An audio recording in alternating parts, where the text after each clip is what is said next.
All right, let's do this thing. So we are live on this beautiful Monday. May the 4th be with both of you gentlemen.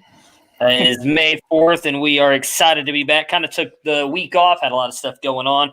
So we're going to be back at it today talking about a lot of the QB news that happened last week, a couple things that happened over the weekend. And then we're going to dive into rookie ADPs and talk about some of the stuff with that as well. So how you gentlemen doing today? How were your weekends? I had a great weekend. Started cleaning my garage. The wife gave me permission to build a podcast studio in the garage. There you go. Yeah, so. Very nice. What about you, Matt? Pretty good. Things started to open up a little bit more here in Colorado. Last week, our stay-at-home order ended on Monday, and by Friday, a lot of things were opening up. We got to have our first barbecue of the season. Had some people over for as my birthday is today, so did some stuff on. Thank you. Happy birthday. Got to see a friend we haven't seen in a while on Saturday. Forgot that I'm not in college anymore. Stayed up till 1 a.m. Getting up at 6 a.m. on Sunday for work was a touch rough. And then my mom's birthday was Sunday. We're birthday buddies, 1 day apart, so we went over there. But it's been pretty fun. So being the Star Wars fan that you are, I imagine that's got to be pretty cool having your birthday on May 4th as well, huh? Yeah, I don't remember it being a huge thing when I was a kid. It feels like it's the last like decade or so. It's become a big thing. Yeah, it's a Twitter holiday. Yeah, it is a big thing.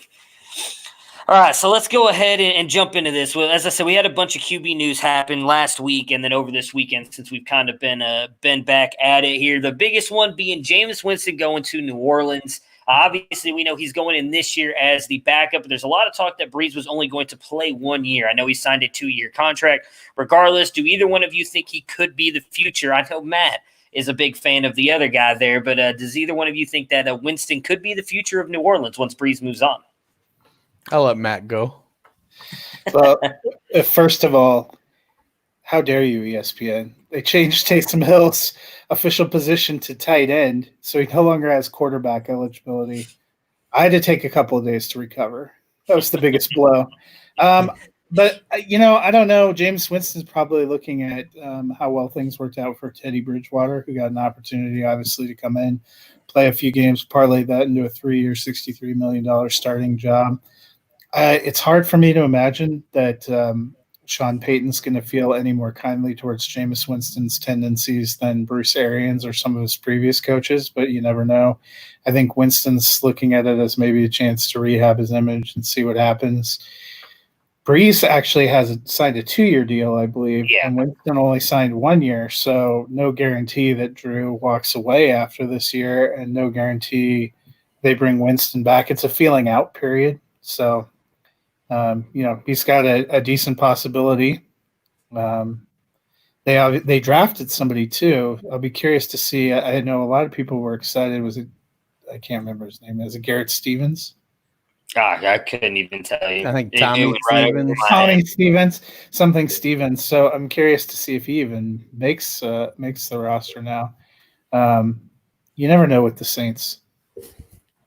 Yeah, well, Breeze has $22 million in dead cap after next season, so he's probably playing 2 years. Yeah, he's going to be there both years. Unless he retires. Yeah, and so with Jameis, I think he needs to take a step back, gather himself. I think he'll be ready to play. If something happens to Breeze, he's going to be ready to play. I don't think ESPN changing Taysom Hill's label from quarterback to tight end matters. So he went from being quarterback 36 to tight end 36. Whoop-de-woo. So that doesn't really matter. But Jameis, it's the same as last year. If Breeze misses 5 games, I expect Jameis is going to be the starter for those 5 games, not Taysom Hill. So he'll go in, he'll do his part. When he gets the chance to play, as long as he looks good, he's going to get some sort of opportunity next year. Who's to say what that is? We have a lot of good young quarterbacks coming in next year. just like this year. So it could be a long road back for him. But we saw Teddy Bridgewater put in the work for 3 seasons to get back to having an opportunity. Now the situation was different. He had a pretty devastating injury to come back from, but when he did, he didn't just jump into the very first opportunity. He went for a good opportunity to learn, waited his time, took his opportunities, and by all means should have an opportunity to prove himself with a relatively long leash down there in Carolina. Yeah, I'll be interested to see. I know there was a lot of people talking about it on Sirius XM over the week and this weekend that there was talks that Breeze might retire after 1 year and that it could lead to Winston being the future there. It would be interesting if that happened. Obviously, him moving into another team with really good weapons. I mean, I would say Michael Thomas. He's better than Evans and Godwin. Now, the mixture of Evans and Godwin probably makes him a little bit better than what he had there in Tampa Bay. But I think Evans and Godwin equal like 1.5 Michael Thomas. Yeah, I would put him just a smidge, and I hate Mike Evans. So I put him a smidge above Mike Thomas. The next big news to drop for the QBs here was the Red Rifle landing in Big D. If Dak goes down, how do you think that affects the Cowboys' weapons? And I'm assuming you guys both also think that this has nothing to do with Dak. Dak is still going to get paid, be the Dallas Cowboys starting quarterback, or is he? What do you guys think? Go ahead, Dennis. I'll let you go first on the Red Rifle here. I think Andy Dalton was brought in to shore up one of the most crucial positions in football. They have a really good quarterback. I told you last year at this time, going into the season, that Dak Prescott was going to have a career year, and he did. He's a vital cog to how that offense runs. They have lots of powerful pieces, a good offensive line, an okay defense. So let me ask you, do you want Cooper Rush coming in if Baker Mayfield goes down? Do you want Cooper Rush coming in if Drew Lock goes down? Yeah, Cooper Rush is unemployed now. Correct, because they signed Andy Dalton. And DiNucci to come in because he's so if I can get a quarterback the caliber of Andy Dalton to come in and play, it's like, for me, it's very similar to the Falcons when Matt Schaub faded away. He was still a quality backup. So the Falcons brought him in for 5-6 years. And they knew when he went in, he wasn't going to be Matt Ryan. He also wasn't going to throw 77 consecutive pick sixes like he did at one stretch. But he was going to be a quality backup. Dalton can come in, and with those pieces, he's going to help them win games. If I think Dallas is going to go 12-4 next year and they lose Dak at week 6, I think they may go 11-5. I think Dalton maybe cost them one game, maybe 2. But I think playoff game. That'll be the game he cost them. Your first playoff win is your first playoff win, man. Well, that's true. I think we've seen in the NFL the value of having a good option at backup quarterback. That's the reason the Eagles kept Foles for a long time. One of the reasons that they went up and moved to get Jalen Hurts. We've seen other teams, the Raiders went and got Mariota. Look, part of the rationale is that they wanted to have somebody behind him, and I think that Hurts is somebody. Well, Joe Flacco's still available too. They can make an off-season move, but the other thing that it made me think. So they came out right away and said it doesn't change how they feel about Dak. He's still on a franchise tag. They may have done it in part so Dak has a great deal of leverage for the Cowboys if they're looking at the thing saying if Dak holds out, we are actually starting Cooper Rush. Now, if contract negotiations stall and he's thinking about not signing his tag, Andy Dalton's there. Andy, it's a great move for him. He has a house down in Texas. He's probably in somewhat the same situation as Winston. Didn't work out. with the team that drafted him. He needs to go somewhere, probably not a ton of options. I think we all think that the Patriots have to be interested in one of these guys. The Patriots maybe aren't interested in any because they have consistently, they didn't bother to make a move in the draft when they very well could have. I mean, they could have had Jordan Love in their original spot. They traded out of it. They could have taken Hurts if they liked him in the second round, but they picked something else.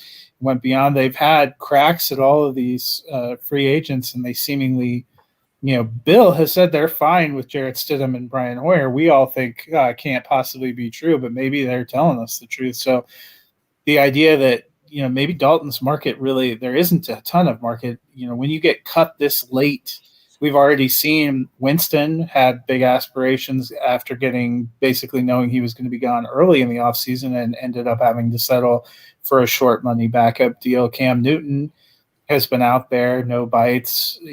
We all have our opinions of Joe Flacco. He's been out there for a long time with no bites. I think Andy Dalton is probably better than his reputation, but he has consistently struggled in important games.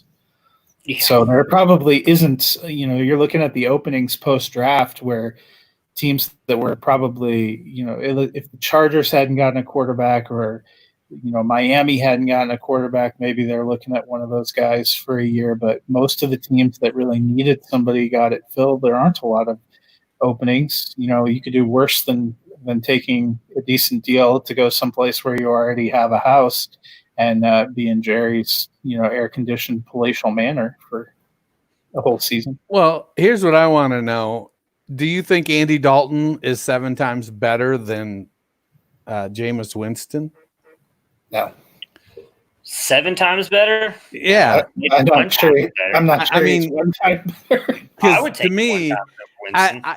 that's the only thing that troubles me is the contract Winston got. It doesn't to sign for $1.1 million. I thought it was 3. But that seemed to be of his choosing from everything I've heard, because supposedly Pittsburgh offered him a contract to come in and back up Big Ben, a longer term and more money, and he said no. He said he wanted to go to New Orleans. That's the rumors, because Pittsburgh came out and said they didn't offer him a contract, but him and his team. Winston's contract includes $3.4 million in incentives, so it could potentially be $4 million. Right. So, and Dalton is guaranteed 3. 3, yeah. Incentives up to 7. So there's something about that with everything that's going on in the world today. There's something about that just feels weird. Well, you have to think about too the desirability of the situation and the city. I mean, if you're Winston and you've resigned yourself to the fact you're probably not getting a starting opening, do you want to put yourself with Mike Tomlin in Pittsburgh and that kind of a situation, or do you want to go to New Orleans, which isn't a bad hang, with Sean Payton, somebody who you've seen? I think that New Orleans backup slot became more appealing because we just saw what it did for Teddy Bridgewater. I mean, do you want to go play for the coach that's won 2 Super Bowls or the coach that's won 1 Super Bowl? The one that's won 1 because he's a better coach. That's my opinion. All right, well, you kind of touched on New England, so we're going to skip the Rodgers thing for a minute and go down to Cam Newton, because I do think New England is one of the best landing spots for him. I think that he could – the biggest, I guess, problem with New England is they are kind of strapped on their cap room, so he would have to take a very team-friendly deal, likely some kind of 1-year deal. But the best landing spots for him that I could think of would be New England, Jacksonville, the Chargers for 1 year, and even San Francisco. Jimmy Garoppolo, they can move on from his contract after this season, and it will not be that big of a cap hit. Where do you guys think Cam Newton goes? Is there anywhere you think he could go to be a starter, or once the NFL starts to open back up after everything going on with COVID-19 and he's able to go visit teams, see their doctors, because I do think that's the biggest thing holding him up right now. Do you think he has a shot at being a starter, or is he going into a backup role like we've seen Winston and Dalton do? Well, I think New England is legitimately the only option he has to be a starter. But I also feel like Bill Belichick is being truthful when he says, I'm good with, what we got going on. I don't know what's going to happen there. That team, it doesn't feel like it's loaded with talent. It's James White's getting older, Edelman's older, N'Keal Harry. He sort of looked like he could break out a little bit. Jacoby Myers looked okay. I don't know what to feel about New England. On one hand, it's easy to go, well, Cam is just much more talented than everybody they have. But it's also easy to go, Cam doesn't fit the program. They have a program, and I think Cam could be very successful there. But I also wouldn't be terribly surprised if Cam Newton just said, you know what, I'm going to sit out another year and continue to rehab, get myself back in better shape, make sure everything is right, and then come in and try for something next year when he'll be a free agent at that time. There'll be lots of openings. There isn't any waiting to get cut. He can get the jump on the other teams that need a quarterback. He can be, the first in line essentially. Yeah. So, when I look at the list, to me, I would take the Chargers out because they went and drafted Justin Herbert. I think they're looking toward the future. I think they're looking at their division saying, we have to kind of start over to try to compete. And I think if they were really looking at Cam Newton, they would have made that move pre-draft. So that I would kind of rule them out. I wouldn't see San Francisco doing it either because I think it would create a conflict when they were a team that was really good, that was in the Super Bowl, that has a decent chance to go back as it was. If you bring in a guy like Cam Newton with fans and everything else, anytime Jimmy G has a subpar game, he's going to hear about it. And that can destroy having been part of teams that it never works out like what you're thinking. If you draft – I think it might destroy the team chemistry for Green Bay with what they did drafting Jordan Love. So San Francisco, if they seriously want to make a run, they either needed to clean cut Jimmy, which they decided they weren't going to do, or they need to roll with what they have and trust that they can overcome it. Because you put in somebody like that and the second guessing the fans.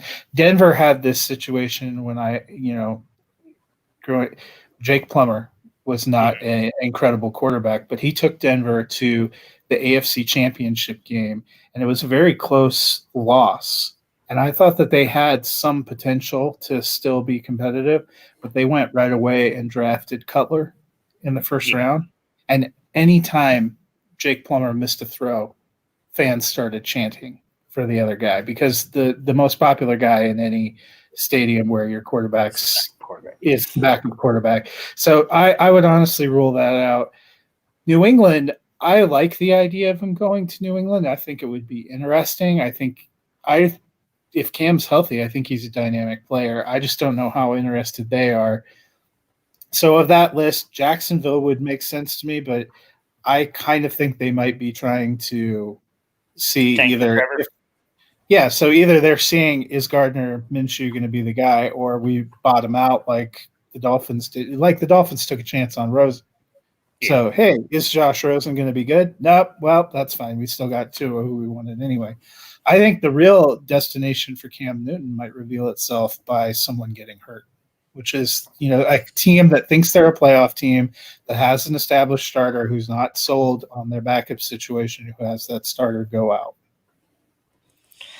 So the one reason I'll kick back on the San Francisco thing, I do agree with what you're saying. It could cause issues with the team chemistry, but I honestly think – I know he made some decent plays in that Super Bowl. It didn't necessarily cost him that, but I think we can all agree if he hits that play to Emmanuel Sanders, who is wide open, if he doesn't overthrow him, San Francisco likely wins the Super Bowl. We're talking about San Francisco as Super Bowl champions, not the Kansas City Chiefs.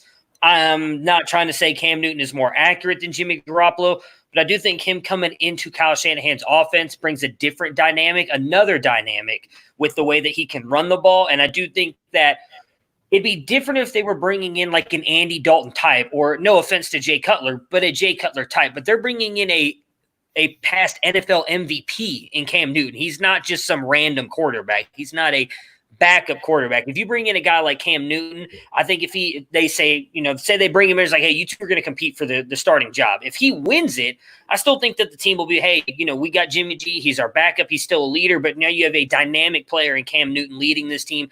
I don't think it would break up the team that much. I think it would just make them even more dangerous on offense. Again, putting his skill set with Kyle Shanahan, I do get that it might mess up the team chemistry. But the other side on that, I think, is that team is so close to possibly going back and winning a Super Bowl that I don't think that's going to – they just want to win. And I think you got to have the best players on the field to win. And so in your scenario, you're talking about them bringing in Cam Newton right now with the idea that he might be their starter from game one. That's a little bit different. I think if they were interested in doing that, they would – they've had a lot of time to look at that and nothing – they've had a lot of – there's been a lot of talk of different people that they might go after and they might – get, and it does seem like they felt out Tom Brady before moving on.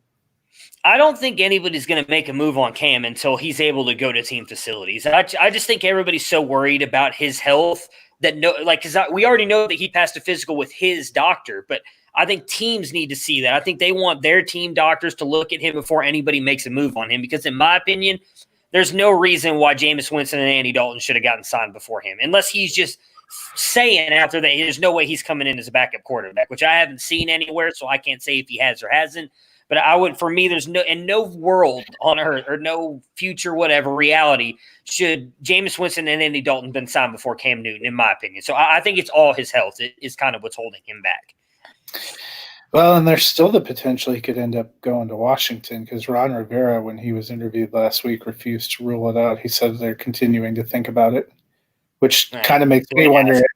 It kind of makes me wonder if he's continuing to think. I would rather have Cam Newton and Daniel Snyder's continuing to think we have Dwayne Haskins. Right. Yeah. And they need to have a meeting of the minds somewhere. Yeah. Daniel Snyder's going, hey, whose name is on the bottom of this check? So you mentioned the disrespect to Rodgers here. I want to get into that. We discussed it a little bit when the pick happened, obviously, in the first round that Thursday night about Jordan Love going to the Packers. Brett Favre on Sirius XM last week said that he thinks Rodgers will leave and finish his career with another team. Based on what happened, he feels like that really is going to create a divide between him and the front office, especially because 2 days before the draft, Aaron Rodgers gave an interview saying that he hopes they would draft a skill position player in the first round because they haven't done that in, I believe it's been a decade, and he would like some more weapons around him. They did not do that at all. They did not draft a wide receiver at all. They got some undrafted free agents, but nobody in the draft.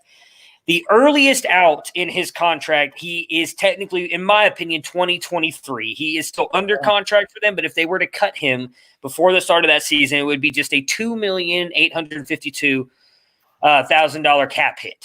So that technically is not a big cap hit for them. Jordan Love would still be on the rookie contract, so they wouldn't have to worry about necessarily paying him. Could you guys see that being Aaron Rodgers' year that he has moved on from the Green Bay Packers, them kind of doing what they did to Brett Favre and now moving Jordan Love into the role to see what they have before they have to pick up that fifth-year option and seeing if since they believe they have their future quarterback, what do you guys think, Aaron Rodgers? They'd have to have picked up you pick up the fifth-year option before the fourth year starts. If they did the out going into 2023, Jordan Love has been there 3 years and never played. So they would still have to pick up that fifth-year option before seeing him go on the field, if that's when they choose to part. Yeah, I guess so. Well, I mean, what do you guys think? Any shot at this? You think Aaron Rodgers just plays out his career there? What do you think? Well, I think Brett Favre has I think he believes that if they were willing to let him go, that they would definitely be willing to let Aaron Rodgers go. I think because when you compete at that high of a level, you have an ego that I don't think any of us can fathom. And I have an ego. It's not deserved by any stretch of the imagination. But it's healthy and it's there. But Brett Favre is a Hall of Fame quarterback, And the Packers looked at him and said, hey, we're going to take this guy, and he's the one that's going to replace you. And it came time, and Brett said, I'm not done. And they said, that's too bad, buddy. Thanks for your service. Here's your watch. Don't let the door hit you in the ass on the way out. So I think Brett Favre has to believe that the Packers are going to let Rodgers walk at some point or push him out the door like they did with him. For his own well-being, I think he has to believe that. As far as the Packers go, they need to make decisions based on the coaches make decisions based on the short term. The general managers make decisions based on the long term. And whether it's been Gutekunst, or however you pronounce his name, covering or not, he's come out and said that the decision to trade up for Love was his. It wasn't LaFleur's. Mm-hmm. So he's basically saying, I have to plan for this team to be a success year after year after year. And I think this guy gives us the best option to do that. Some of it could be that, Rodgers the past few years, he hasn't been great. Some of that could be that the past, 10 or 12 years, they haven't consistently given him the weapons that other teams have. So I'm not going to be surprised if Rodgers plays out his career. Honestly, given that, the way Aaron Rodgers sort of marches to the beat of his own drummer, I wouldn't be surprised if after 2022, they're like, hey, we're going to cancel this. And he's like, no, you can't. I quit. So, I think you raise quite a few interesting points. Good. It helps make the show better. Well, they haven't been super successful, and obviously they thought Mike McCarthy might be some of that. You move on from McCarthy, and new coach comes in with Rodgers and the team and is able to go 12-4 and be the 2 seed in the NFC. So you think, well, maybe they were onto something there. It would have made sense that they were trying to build toward making at least one last run with Aaron Rodgers. Because, you look at that, the contract, you would not really think of him as a candidate for going anywhere for at least 3 years. If you were to release him right now, you'd have almost $52 million in dead cap. You release him next year, you have almost $32 million in dead cap, and then you have just over $17 million if you released him in 2022 in dead cap. Those are huge figures. That's also a contract, if I'm looking at it, that's close to untradeable to me, because not only would you have to find somebody to take on a big chunk of salary, you would still, as the Packers, have a huge chunk of dead cap because of how much of that relates to the signing bonus and the restructure and the prorating. So it was a curious pick, and I understand the GM coming out and saying this is my pick, but that is not a pick you make without talking to the head coach and being on the same page, simply because of what it does. No head coach wants you to take a quarterback as your first round pick if that's not who they want. And if they have an entrenched quarterback, it's going to cause issues. It's going to be part of the problem. I think there's a big part of LaFleur that wants to build a different kind of Packers team than what Rodgers does. They've had tension going back to last year in training camp. And even though the team managed to perform on the field, it doesn't seem like they were always on the same page. It's just going to be interesting to see what happens. Maybe they are trying to make it so that Aaron Rodgers decides he wants to up and retire, but I don't really think he's talked about playing till he's 40 or after 40, which, used to sound crazy, but not in recent years. What we've seen, we're going to start this season with 2 quarterbacks who are over 40 years old who are on teams that we would consider serious contenders in Breeze and Brady. So maybe it's just an interesting game of chicken. I'm not a huge Packers fan, so I don't really care if they collapse. But if I was a Packers fan, I think I'd be a little upset because your big free agent move was signing Devin Funchess. Yeah. Well, I don't think that his contract is as untradeable as people want to think. If you look at it, yes, we have 2 quarterbacks over 40. One of them has a cap hit this year of $25 million on a brand new contract, and the other has a cap hit of $36 million. But what I'm saying is, Rodgers, You have to find somebody that wants to eat his salary, but there would also be a huge dead cap hit for Green Bay. Yeah, and if I'm Green Bay, why am I taking a $20-30 million hit? Because you accelerate if you traded him right now, you'd accelerate all those years of bonus. If you trade him next year, they'd end up taking like a $30 or $40 million cap hit, and you have to find a team that wants to eat a contract that's 25 or 30. You could probably find a team in the right circumstance that wants to eat that, but you've also screwed yourself. And what are you? But you only screw yourself for 1 year. And if you've got your guy, if Love is your guy and you're like, we're going to play this guy, we've got young players. We're not re-signing Aaron Jones because we believe in A.J. Dillon being the next guy. We're not going to re-sign Devontae Adams because we believe these other guys are going to be the answer. So now you take that 1 year and you've got all these up-and-comers. This feels like the Green Bay of my youth, the Don Mikowski 6-10 frisky teams. I can't wait to see how Packers fans feel about that.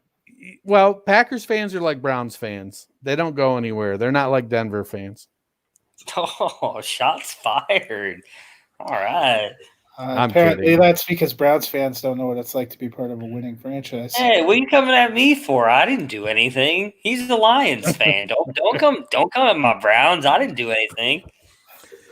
All right, we already kind of touched on Stidham a little bit, so we'll save the rest of that Edelman and Harry stuff for when we actually get to previewing New England, since it does seem like New England is steadfast on sticking with Stidham. I wanted to talk about the rookie ADPs. We're about a week into some rookie drafts. I know I've gotten through, I think, 12 of them at this point. We've still got some going on. I'm sure you guys have got only 12. Only 12 so far. I've got quite a few starting up this week. So what I want to do is I'm going to read through ADPs. I pulled all these off of fantasypros.com. I'm going to read through the ADPs of the first round. Obviously, I know you guys have got the list on here too.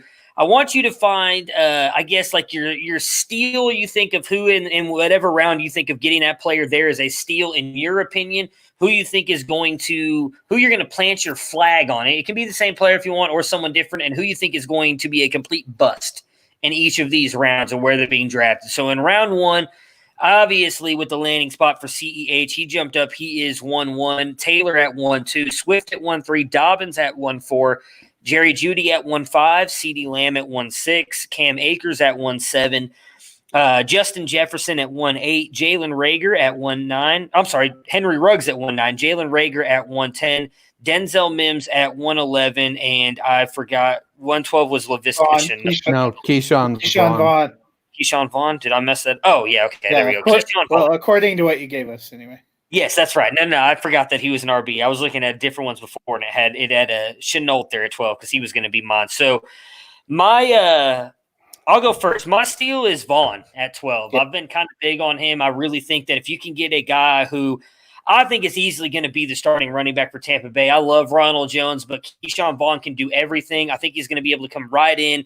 Even if Bruce Arians, who he doesn't really ask your running backs to do a whole lot in the receiving game, I still think he can easily catch 40, 50 balls this year. Going to be a really good runner behind that offensive line and with Tom Brady. So to be able to get a starting running back of his caliber, who I would take over Akers at 112, I think is a steal. So he is my steal. Matt, who is your steal out of that first round? Yeah, I've loved where I've been getting Vaughn too. As much as I love Ronald Jones and believe, that's not me.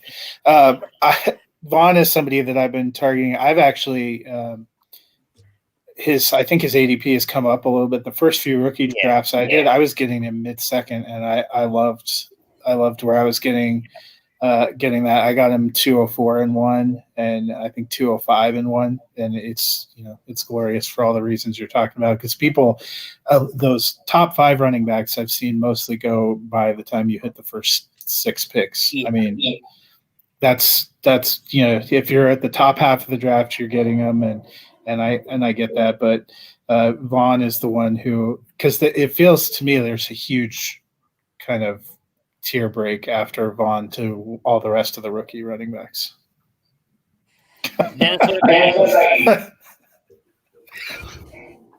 You okay there? Yeah, I read your comments.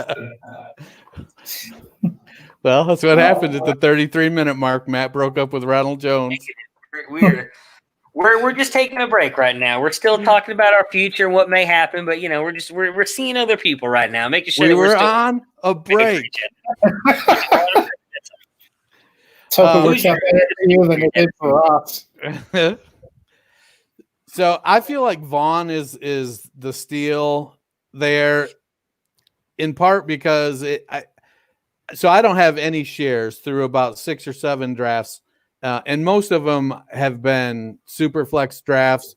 So he's going to get pushed down even more. But in a 1 quarterback league, I don't have. I feel like the range for him has been like the 1.9 to 1.11, 1.8 to 1.11, and I typically am not picking early enough in that range to get Vaughn, so I don't have a single share.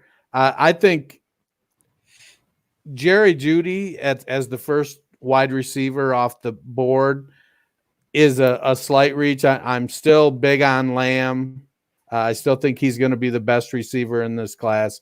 For me, when I look at it, the struggle is, so if you those first 5 receivers, I don't think Vaughn is in their tier. I think Vaughn is closer to Akers, but Akers is closer to Dobbins than he is to Vaughn. He's closer to Swift than he is to Vaughn. So, but all 6 of them are not going to hit. Yeah. One of them is likely to be a superstar. One of them is going to be a complete and utter bust. I won't tell you who mine is. And Akers. a couple of them, Not Akers. a couple of them are going to be, the rest of them are going to kind of be somewhere in the range of mediocre, good to average to slightly above average. And it's figuring out exactly, what that is. I think based on expectations, Edwards-Helaire could be the one that underperforms. And I could see Taylor being that as well if Taylor doesn't develop the chops in the passing game. Edwards-Helaire now is, for somebody who going to inarguably the best situation. Now you're starting to see some of the analysts come out and say, well, the dude can't really block in passing games. So if he's in there, he's either going to be getting a handoff, running a fake, or catching the ball because he can't block. Akers, I get the whole story. His line was terrible. He some struggled, and he's. Oh, I think we lost Dennis. Did he freeze up on YouTube? Yeah. It looks like he kind of slid over to, I think you wanted to talk about who you thought was going to slide. So I don't know if you want to go first or. Mine was CEH, who he just mentioned. I said it. You guys were here when I said it I felt like it was obviously a great landing spot for him, but I think people are reading too much into that. I think him landing on such a high-powered offense is it's a good thing for him, but he cannot pass block. And I really think that I understand, I think you guys were making the argument that he was a lot like Brian Westbrook, and we saw what Brian Westbrook did in Philly with Andy Reid. But I don't think he is Brian Westbrook, and Brian Westbrook could pass block. Brian Westbrook was a complete running back. I don't think CEH is that.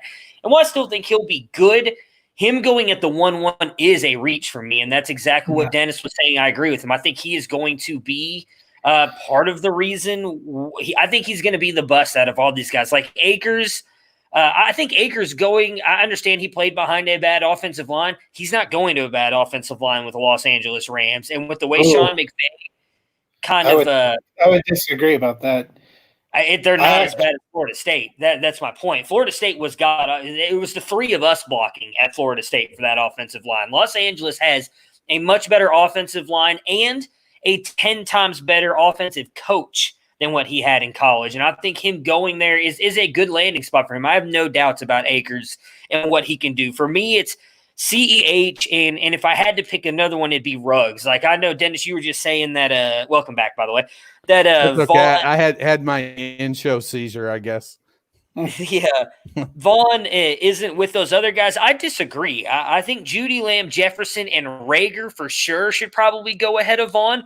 but I could definitely see the argument over Ruggs and Mims. Like, I like Mims, but I'm not sold on Mims, and I don't like the landing spot for him either, where I would take Vaughn over him. So, and that, to me, Mims, I'm fine if I'm getting him in the middle of the second, taking that chance and the opportunity I get. But when you see him vaulting up there to 111, we all watched the Jets last year, right? Fundamentally, not a ton for the Jets has changed going into this year, except for you're hoping that Sam Darnold doesn't contract mono again. But, he might be looking at a situation trying to find that girl and get mono all over again so he can avoid. I think it's impossible to get mono plays, but the Jets, I would like to see Darnold take a step forward in that, and I still love Le'Veon Bell. I'd like to see him be productive, but I think the assumption is just there's no competition, and Mims is going to roll out there and have have like an AJ Brown rookie season. I don't think that's necessarily the case, and seeing his ADP go up that high in the first, that's not a place where I'm interested in taking a gamble on Adam Gase right now. And this is somebody who had Adam Gase on their team and had been giving him the benefit of the doubt. So is Mims your guy that you're off on, or you're dud here in round one?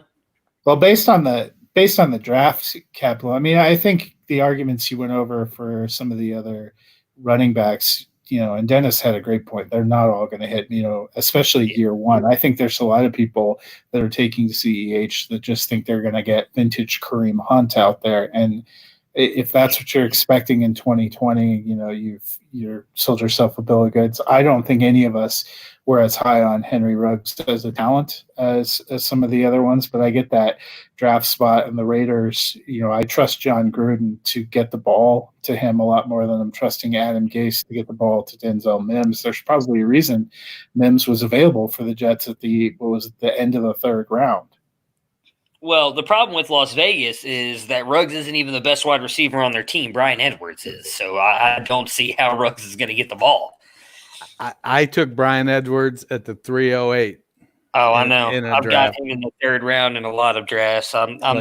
All right, so, Dennis, since I know you kind of cut out there, my dud here was CEH for kind of some of the things that you were mentioning there. I don't think the fact that he can't block, and I know as we talked about before with the Brian Westbrook thing, but I don't think he is Brian Westbrook. Brian Westbrook was a very complete running back in my opinion. I don't see that with CEH. I think he's got a little bit more holes in his game than other people want to admit to, and I do think that when it comes down to it, certain when they get into their fast pace and their 2-minute offense and everything, if CEH isn't on the field, he's not going to get on the field. I think they're going to trust guys like Darrell Williams or Damian Williams to block more for Mahomes. So I think drafting him at the 1-1, I think has the biggest chance for bust.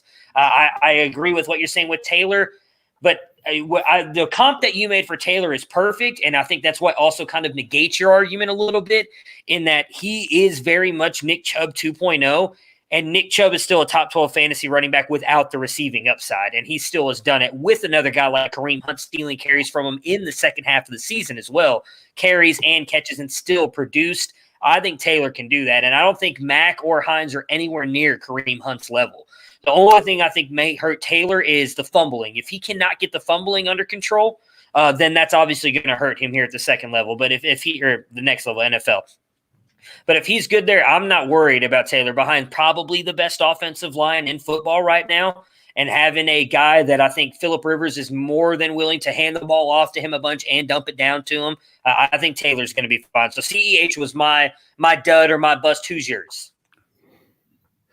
Well, for me, it was I think CEH, as I look at it, you have to put it in context because it's very likely CEH could go out and be peak James White for 5 seasons. Yeah. But I think 9 receptions a game and 20 yards rushing. I think a lot of people are going to look at that as a bust based on where he's being drafted. Yep. So I think he's a lot closer to that than he is peak Brian Westbrook or peak Kareem Hunt. I could be wrong. We have to see. He ran very well last year in college, playing on a wide open offense though. So there's definitely going to be some issues there. for me, wide receiver wise, it's probably Mims. I find myself Mims and Ruggs. I find myself passing on Ruggs because I believe I can get Edwards in the middle of the second. And I find myself passing on Mims because I like Pittman better and T. Higgins better. I'm Pittman is turning into my Ronald Jones. The more drafts I do, the more I'm like, okay, where is he going to go? Where do I need to maneuver to make sure I get this guy? And it's not even because I expect a ton from him this year. They're already talking he's going to slot right into the X position and be that big receiver. I think that's going to be great. Kind of hurts my Darius Fountain shares. I keep waiting for Fountain to come back. But now I'm going to have to get rid of him. Fountain is your Ronald Jones. Let's not put that hate on Pittman. Yeah, right. I mean, I don't even have Ronald Jones on but one team, so my love for him didn't pan out. But all right, so who is the one guy in round one that you guys would plant your flag on? I'll let you go first, Matt. Who's the one guy that you think is going to have you don't even have to be just 1 year. You believe in his talent. He's going to have a stellar NFL career, in your opinion, moving forward. Who is it? It's tough for me to pick because I think the two top receivers, I think Judy. Lamb and Rager. Got to pick one, or you're kicked off the stream. Pick one. I'll go with Judy because I thought you said top two. Yeah. Judy and Lamb. Judy and Lamb. Dennis, what about you? Who's your I reversed my rankings after last Monday.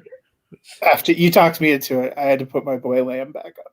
Right. I think CD Lamb he's going to be a beast. I think he's going to ball out. I think he could end up not only being the best wide receiver in this class, but the best fantasy player in this class. Yeah, I mean, he's already the best wide receiver on the Cowboys, so there's no doubt about that whatsoever. I'm going to go Rager. I've been a big believer in him. I love him going to that offense. The Eagles throw the ball about 600 times a year. It doesn't matter if it's Carson Wentz, Nate Sudfeld, or now I guess Jalen Hurts. I believe in Rager. Rager's played quarterbacks before and produced, so if Hurts goes in there, he knows exactly what to do to produce at the position. So I'm going with Rager there. So on to round two. At 2-1 is Higgins, 2-2 Pittman, 2-3 Joe Burrow, 2-4 Laviska Shenault, 2-5 Brandon Ayuk, 2-6 Tua Tagovailoa. Where are we at? 2-7 is Zach Moss. 2-8 Brian Edwards. 2-9 A.J. Dillon. 2-10 Antonio Gibson. 2-11 Chase Claypool. And 2-12 is K.J. Hamler. So who here in the second round is your steal? I'll let you go first, Dennis. My steal is Brian Edwards. And Michael Pittman. It's I'm having trouble picking. I have to pick one and get it off the stream. That was removed from the stream. Well, I periodically just disappear from the stream anyway. So. Well, if I got to pick just one, I think I'm gonna go with Pittman. Okay. I think he's in a position where T.Y. Hilton is clearly on the back end of his career. Their offense is set up to be – it's going to be better than I think the Raiders' offense. And if he steps into that X position and takes control of it from the get-go, I think he could produce quicker and potentially as longer than Edwards. Edwards and Higgins, both they have challenges in front of them. One is AJ Green going to actually stay, or is he going to, push his way out of Cincinnati and open up a spot, or will he be there for another year or two and Higgins will play behind him? And with Edwards, I feel like there's going to be a concerted effort to force the ball to Henry Ruggs at the expense of Edwards until John Gruden says, well, hey, actually this Edwards guy is better, so I'm going to stop forcing it. That way I'll just have Derek Carr throw the ball, or whoever is the quarterback then throw the ball to Ruggs when he's open. So that would be I think Pittman's my guy there. What about you, Matt? Who's your steal in this round two? Yeah, Pittman's. I think. You went all rope out there. Wait, what? Does he sound like a robot to you too, Dennis? Or is that He just does. He he does. sound like a robot? I don't know why. I don't know why either. Maybe your inner R2D2 is coming out here on May the 4th. Yeah, or internet does still sound off. Yeah, it's weird. Yeah, no, yeah, you still sound like a robot. Yeah. While Matt is messing with his speaker set here, I'll give you mine real quick. Mine is Brian Edwards. For me, it was torn between Edwards and Ayuk because I really love the landing spot for Ayuk. I think him going to San Francisco and the way that I do think that Shanahan could use him would be really good. But I'm going to go with Edwards because I don't think they're going to force the ball to Ruggs. I think they're going to use him as that deep play threat, and I do think he's going to be a little bit, I would say, a mix of Tyreek Hill and Deshaun Jackson. Like, I think he's going to be a little bit more boom than Deshaun Jackson, but not quite as much as Tyreek Hill. He's going to be a little bit more bust than Tyreek Hill. Or Brian Edwards, I think, is going to be the more consistent threat in that receiving game. I do think Derek Carr is going to be able to target him and use him a lot, and to be able to get him. I mean, Dennis, I know you talked about I've got him in the third round in some of my drafts, but to get him at 2.8 and a guy that I think has the talent to be drafted at the back end of the first round is well worth it to me. I love all the other guys. I mean, it's hard to pass on Higgins and Pittman. With what you said, I think Higgins is going to be a stud as well with Cincinnati. But for me, Edwards at 2.8, I think is my steal. Matt, who's yours? Does it sound better? It sounds a lot better. You're good. Apparently, there's a setting you can do that they said it's for podcasting. I guess I should read things. Gotcha. Well, Pittman was kind of like Dennis. Seeing 2.2, he's obviously come up quite a bit. I was really enjoying getting him in the back half of the second round. When we did our rankings, he was my number 5. I like the opportunity. I like the player and the position. So that's somebody I've been frequently targeting in the second round, especially if you have an early first round pick where you're going running back. Usually, he's the receiver that I've been trying to get in the second round. Oh, man, this is just disappointing. I was looking at a list here. Most receiving yards in the NFL before the age of 23. You guys want to take well, you guys probably won't. Josh Gordon, number 2 on that list, which is just ridiculous to me. I mean, I knew he was good, but to see Didn't he apply to come back again? I wish he would come back. I have him on teams hoping he'll come back. I love that guy. I thought he did apply to the NFL to come back. He might have, but I was looking at it because very interesting on this. So obviously, it's a ton of wide receivers. Juju at 3rd, Evans at 4. Somehow, Amari Cooper is on this list at 5. I am completely baffled by that. A bunch of other really good wide receivers on here. DJ Moore at 9, which I thought was interesting. But Christian McCaffrey on there at 20. Most receiving yards on that list before the age 23. Just ridiculous. Speaking of which, did you see the report that Carolina is thinking about using him for kick returns? I'm like, I mean, whatever you got to do to win games, I guess. I don't know. Who is your dud here in round 2? Who's the one guy? I feel like we're probably all going to have one of the same 2 players here. But who would be your dud? I'll go first since no, Matt, you went last time, so you go first. Who is your dud here in round 2? I'm tempted to say Claypool. Okay, but where I thought you'd go. But go ahead. I think it's a little high, but the one that probably I'm the most leery of is I think KJ Hamler is going too high. Denver has their 2 running backs. They already got 1 receiver. Sutton's still there. Noah Fant's still there. I think the thought that he's going to come in and produce that kind of value makes me a little bit nervous. I think he's also more likely to end up really solidifying as a returner. I've just seen a lot of people that think he's going to come out there and be a viable fantasy starter in year 1. I'm much more leery in going and getting him. I wouldn't mind taking him later in the 3rd or somewhere, but coming up into the 2nd, I think it's too high. Dennis, what about you? It's the same 2 guys, Claypool and Hamler. To me, neither one of them are even. I wouldn't consider either of them in the 2nd round at all. I'm going to say Claypool would be the bigger one because I believe I have drafted one share of KJ Hamler in a league that has bonus points for big plays. Because I think the only way Hamler is going to be consistently viable is going to be if you have something that gives you bonuses for big plays. And I don't think he's going to get enough opportunity.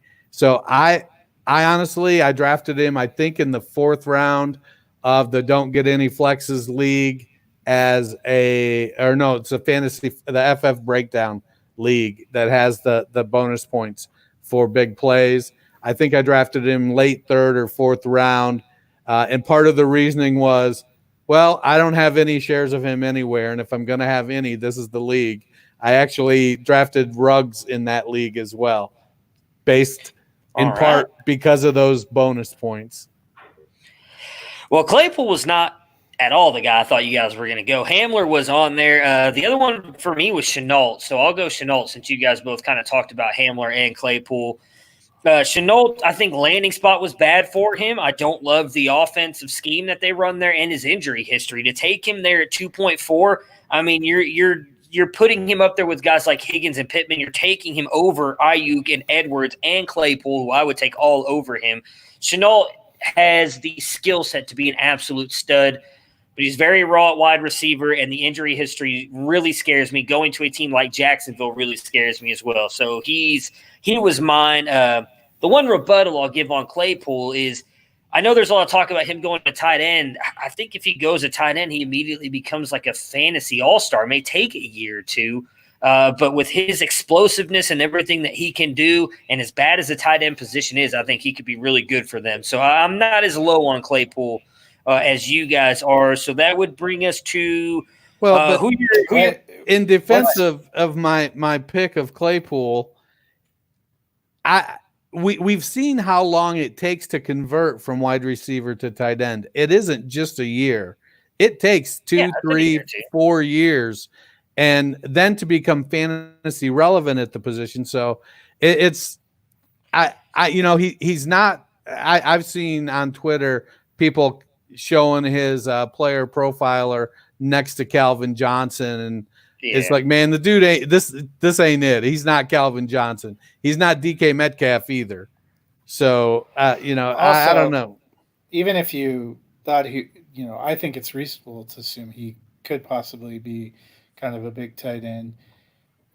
Who's the last tight end in recent memory for the Steelers that was a big fantasy asset? I mean, well, but you're also looking at Pittsburgh doesn't have the wide receivers that they've had in the past, though. I love Juju. He's not on Antonio Brown, Hines Ward, those guys' levels. Juju, I know he was injured and everything last year, but I think he kind of proved he's not a 1.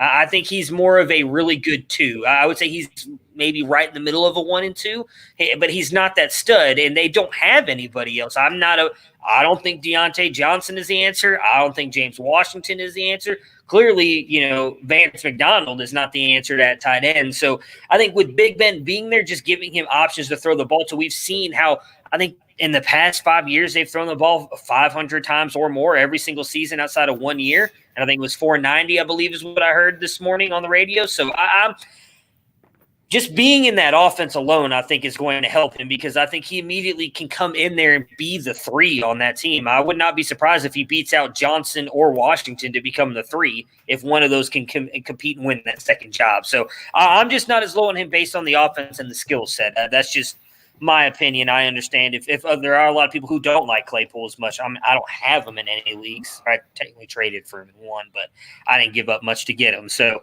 who is the guy that you are planting your flag on in the second round that you think is going to end up having a really good NFL career? I'll start with you, Dennis. In the second round that I think is going to have a really, really good career to me is Michael Pittman. Okay. I just think he's landed in a great situation and, with a team that is doing things right. So he's got an ascendancy to the top spot with T.Y. getting older. Yeah, and obviously I like Pittman too, but I'll go with T. Higgins because I think we've seen Damn it. AJ That's Green right. has maybe one more year with Cincinnati if he can stay on the field. I think they are ready to move on. I think a big part of getting him was so that he and Burrow could kind of uh, grow together. I think there was a lot of discussion of that, and I think he landed in a good spot for where he could end up. Yeah, that was going to be mine as well. Like, I love Pittman, but I have no idea what their future holds at quarterback or that offense moving forward. Like, I like Jacob Eason, but I don't know if he's going to be the guy and how good he's going to be. I have no doubt, really, about Burrow and him coming in there and being able to grow with Higgins. I'm with you. Higgins is a guy that I think is going to be an absolute stud and a guy that I think we'll be talking about in a couple of years, being like, how did that guy go in the second round? Well, I would say Edwards, too, but Higgins, I think, could end up having the better career. So, round 3. Who is your steal here in round 3? Matt, why don't you go first? Let me look at the. Oh, I forgot to. three? While you're looking, I'll read off because I forgot to read the ADPs here. So at 3-1 is Justin Herbert. At 3-2, Anthony McFarland. 3-3, Darrington Evans. 3-4 is Cole Kmet. 3-5, Devin Duvernay. 3-6, Van Jefferson. 3-7, Tyler Johnson. 3-8, Antonio Gandy Golden. 3-9, Eno Benjamin. 3-10, Joshua Kelly. 3-11, Jordan Love. And then 3-12, Adam Troutman. So our first tight ends here coming off here in the third round at 3-4, Cole Kmet, and 3-12, Adam Troutman. So is it Adam Troutman, right? I'm trying to remember now. I think it's Adam Troutman. Yeah. All right. So who is your steal of the third round here, Matt? It's kind of interesting looking at this group. I'm not seeing it's it. kind of hard to pick one. I'm going to honestly say I don't think any of these are steals. I'm surprised that Antonio Gibson isn't in this because we haven't seen him in the first 2 rounds. Yeah, he's in the second round. He was in the second round. He was? He is going at 210. He's in the running back list because he's a running back for the Redskins. Oh, there you go. Yeah, I know. I don't even think we read the running backs in the second round. Yeah, I did. I read Gibson off. I did. I guess I'm going to say Benjamin because there's a possibility that Kenyon Drake is gone. Oh, did we lose Matt now? Oh, there we go. Okay. No, there's a possibility Kenyon Drake goes, in which case, Benjamin could end up being, not this year, but maybe next year. But that's not a group that I'm that excited about. All right. Since Dennis has departed for a minute, I'll go next. For me, I'm trying to think of here. I'm going to go Evans. I think landing there with Tennessee is a really good spot for him, kind of exactly what you just said with Kenyon Drake. I think there's a realistic shot that Derrick Henry's not back with Tennessee next year. I think Evans could easily jump in and do a lot more with what Dion Lewis did last year. It's actually kind of surprising if you go back and look at how many times he actually got the balls, a lot more than I think people think just because of how bad he was. I think Evans can actually produce a little bit, probably be a flex player this year, and then maybe be a 50-50, 60-40 guy next year. I don't know if Evans can carry the role for a team, but I really don't think they want to pay Derrick Henry what he wants to be paid. As he came out before this offseason saying he wanted to make more than Zeke. I don't see that happening for Derrick Henry. So I think he will be gone from Tennessee. So if you can get a guy like Evans, even if you're the Henry owner or not the Henry owner in a third round, a guy who I think is going to have immediate value and possible future value at the running back position is a steal in the third round. So Dennis, who is yours? Well, I like both of those guys. Evans, I think, is going to peak at a high-end committee back. I don't know that he's ever going to be one to fully carry the load.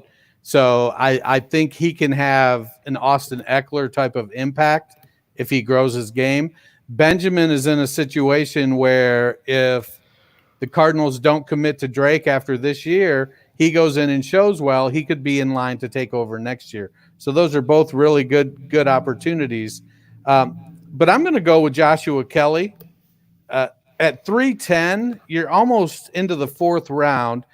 He's got bell cow size, speed, okay vision. I think that's probably the biggest knock on him. He catches the ball pretty well. I think he's one that's going to surprise. I don't think it bodes well for my Justin Jackson shares if Kelly comes in and looks good, I think it could end up really being the end of Justin Jackson in Los Angeles. And I see him being, I have concerns that Eckler might not be able to withstand the pounding, and so that his usage is going to regress. Maybe not his efficiency, but his usage, which will open up lots of opportunity for Kelly. And I think Kelly has the potential to, much like Burrow and Higgins going into Cincinnati, Kelly can come in there with Herbert. They're both West Coast guys. They've played against each other, already have a relationship, and they can start to grow with that team as well. So I like Joshua Kelly. All right, Matt, who is your dud here in the third round? I'm gonna say Cole Kmet just because the Bears have a billion tight ends, and I think 3-4 is too early to take any of the tight ends. Honestly, that feels like a reach. Dennis, what about you? Yeah, I wouldn't take any of the tight ends. I think from the other players, it feels way too high for Anthony McFarland at 3.2. To me, I think he's a 4th round player. Okay. I was torn between Love and Duvernay. I'm going to go Duvernay. Like, I liked him coming out of Texas. I thought he had a really good senior year, but I think the landing spot is not good for him. I think he, in all honesty, profiles and plays the exact same as Hollywood Brown, outside of him more playing in the slot. I just don't trust Lamar Jackson to be able to get him the ball. We saw last year that Lamar Jackson made all of Lamar Jackson fantasy relevant besides Mark Andrews. I don't think they're going to target Mark Andrews less to go target Devin Duvernay in the slot. So I think Duvernay at 3.5 is a little bit of a reach for me, especially going into a run-heavy offense and an offense where they primarily target the tight end. For my guy that I'm going to back, I'm going to point my I'm stuck between three really good players here. Tyler Johnson, AGG, and I'm going with Justin Herbert. I think he's going to prove that he is the best quarterback in this class. All those Tua fans are going to be crying in 5 years, being like, why did I trust Tua after 3 broken hips and 2 broken ankles in 5 years, and not gone with a guy like Justin Herbert, who's going to be an absolute stud for the Los Angeles Chargers. Dennis, who are you putting all of your clout behind here in the 3rd round? If I think one player coming out of this group in the 3rd round, I'm probably gonna plant my flag on Darrington Evans because I think he's in a position to carve out a role that will be consistently viable for more years than the other players. All right, what about you, Matt? I'm kind of curious. I kind of liked the Troutman pick for his location going to New Orleans. I think that's a team that we've seen be able to develop tight ends and weapons. That's not a pick I'm making because I want to use them this year or maybe even next year. But Jared Cook's obviously older. We've seen them bring in some tight ends and have success there. I thought that was a good place where he might have some opportunity.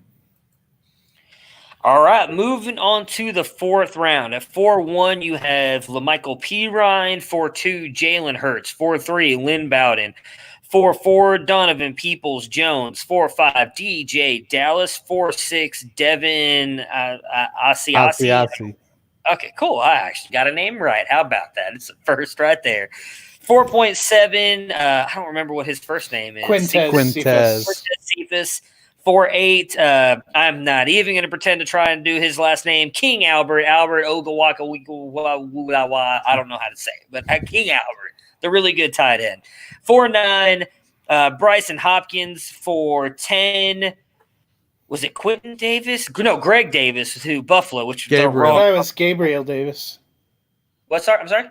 I think Gabriel Davis. Gabriel Davis. Well, still, there's the wrong Buffalo wide receiver here in the 4th round. Makes no sense. At 4-11, Harrison Bryant, and then 4-12, Hunter Bryant. Dennis, who is your steal here in the 4th round? I feel like we're probably going to have the same player. In the fourth round, I'm gonna say P Ryan because I feel like he is set up much like Eno Benjamin. He can go in this year, back up Le'Veon Bell, get his feet wet in the NFL, show that he can be productive in all three phases of the game, and then take over next year. I like Quintez Cephas a lot. I think that what really pushed him down was running a slow 40 time at the combine. But I think he's somebody I've seen him comped a little bit as he's put up as the replacement for Marvin Jones and then comp to Marvin Jones. But man, Marvin Jones is fast. And so while Cephas isn't 4.7 slow, he's not Marvin Jones fast either. But I think LaMichael Pirine in this group is one that is potentially going to be the guy to own. What about you, Matt? Yeah, Pirine's a good value, but I think the one that jumped off when you were reading him is DJ Dallas, because I think it's still reasonable to have some question about Carson and Penny's health, because both of them had pretty massive injuries pretty late in December. They say they're tracking to play, but you never know. And so I thought that was a place where he went that could have some good opportunity. When you're grabbing a guy in the fourth round of your rookie draft, you're mostly looking at lottery tickets, and somebody that could have a good path to play could be a good lottery ticket there. Same, kind of idea as Dennis's. Yeah, I think those two are probably the biggest ones. I mean, I like Donovan Peoples-Jones as well to Cleveland. I think he's going to be a really good receiver for them. Maybe not this year because they brought Higgins back on that 1-year deal, but I really think Peoples-Jones could easily slot into that third role and really get a lot of good coverages and everything, good matchups with this talent as he is. But I'm going Dallas as well. I mean, everybody knows I'm not a Penny believer. I think Dallas can easily beat out Penny at that backup role. And we've seen, as Matt, you mentioned, Chris Carson has a very long injury history. All it takes is that one injury, and we've seen the way that Seattle likes to run the ball. DJ Dallas can catch the ball out of the backfield as well. I think DJ Dallas has a little bit more upside than P. Ryan does with the New York Jets, also because you have Adam Gase coaching the New York Jets, so God knows what he's even going to do with P. Ryan. He might be the fourth round. He won't be coaching there next year. Well, DJ Dallas is going to be good this year and moving forward. That's probably the only hesitation with both those guys is there's questions about their team. For New York, it's coaching and a little bit of offensive line. But for Seattle, I don't know if you saw, but post-draft, they released 2 of their starting offensive linemen. And it's not like they had God's gift to offensive line play before. So that's the only thing that makes me – Russell Wilson's probably like, I guess I better go do minor league baseball and get my running in, learning stealing bases so I can be prepared for the season. My dud for the fourth round, I'm going to be honest, I don't really have one. I mean, I guess maybe Hunter Bryant. I don't know. I think all these guys are viable fourth round picks. They're all lottery tickets. I know you just highlighted Jalen Hurts, but I don't mind taking a shot on Jalen Hurts in the fourth round, Dennis. Like, it's not for me, I don't think it's a bad thing to take Hurts, because if he ends up being a poor man's Lamar Jackson, you're going to get some good fantasy games out of him. So if I have to pick one, I'm just going to go Hunter Bryant just because. I don't really have a good reason. I would go Harrison Bryant, but I can't hate on a Cleveland Brown. So I'm going to go Hunter Bryant as mine. What if Jalen Hurts ends up being a poor man's Tim Tebow? He'll still win you fantasy games. Tim Tebow had a couple good fantasy games. That's my point. You're taking him in the fourth round. Over 5 years. That's all right, though. All it takes is that one win to get that championship, Dennis. All right, Matt, who's yours? Who's your dud here in the fourth round? I would probably be with Dennis, Jalen Hurts. If you're in a one quarterback league, unless you're super desperate, I don't. He's not rostered. Once you go through the top. Once you go through the top 3, I'd rather take a chance on Eason, who I think has a better chance to get into a playing role, or Cole McDonald, who's maybe one injury away from getting in, than going for either Love, who that we didn't talk about that because the third round was kind of scary. But Love and Hurts are two guys that got taken behind franchise quarterbacks. So barring some catastrophe, trade, or injury, you don't have a real clear path to play. And for in the case of Love, you might like his talent enough that you're willing to wait and hold on and hope that he gets his shot. I don't know that Hurts was somebody going into the draft that I felt like, oh man, we just got to wait for him to get in there and then he's going to be golden. I'm a little bit like you, Dennis, on that one. Yeah, I'm not going to expound anymore on my disappointment with Jalen Hurts getting drafted. For me, I think what I'm probably disappointed that I really thought Hunter Bryant had the potential to be a player. And for somebody who liked him as much as I did when he didn't get drafted, it really showed me what the NFL thinks. I think the best that he can hope for right now, honestly, is to spend 2 or 3 years somewhere where he can get some Darren Waller type development and then hope to come out, in 3 years and land somewhere where he can get an opportunity to. Did he sign somewhere as a UFA? He's in Detroit. Yeah, Detroit. Yeah, he was an undrafted free agent. Yeah. Which again, I'm be honest, I'm kind of surprised he's being drafted in the 4th round. There's still a lot of guys that you mentioned Eason, Isaiah Hodgins. I would take in the 4th round over some. I feel like we're missing a few receivers. There's a couple of guys that I was kind of surprised were not being drafted as 4th round guys. So, Dennis, who would you point out? Who would you throw all your clout behind here in the 4th round? If I'm going to stake my claim on anybody, it's going to be LaMichael Pirine. I think he might pass Preston Williams as my most owned asset. That's hard to do. That is hard to do. Matt, what about you?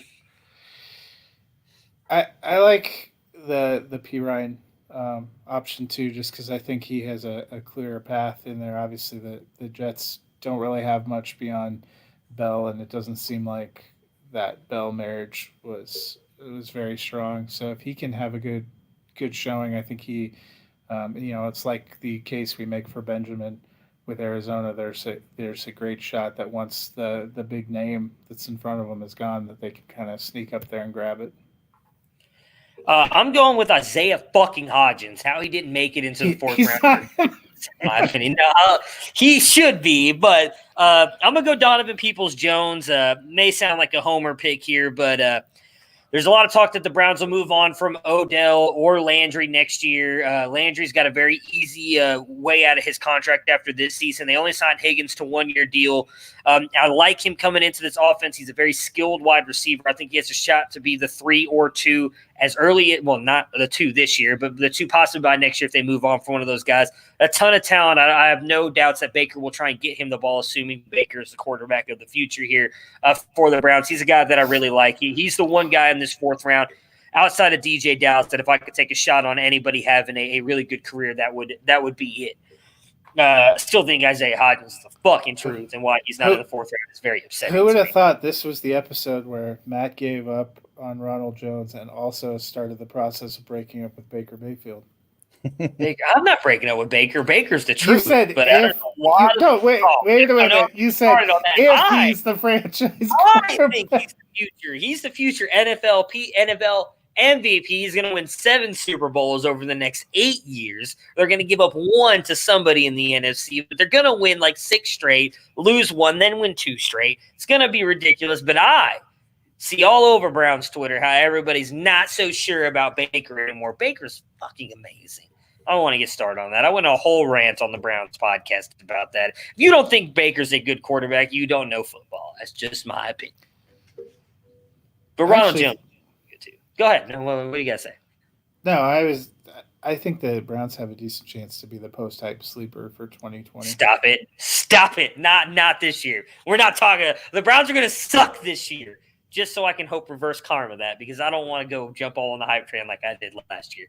But that is what I'm hoping we will do next time. I was thinking about doing previews this week or today's episode. I wanted to talk a little bit of rookie drafts, so I'm thinking maybe Friday we can start previewing if both of you guys are available, because if you guys did not see while we were recording, the tweet came out that the NFL schedule will be dropping Thursday. Saturday. Oh, I thought they said Saturday the 9th. Thursday in prime time. They're going to go over a 3-hour show on NFL Network and ESPN. 3 hours to go over every single division with every single team. Since, we don't have anything else to do right now, that might as well. This is the moment when we learn all the teams that we've been quarantine drafting all have same bye week. Right. Oh, the bye apocalypse. Yeah.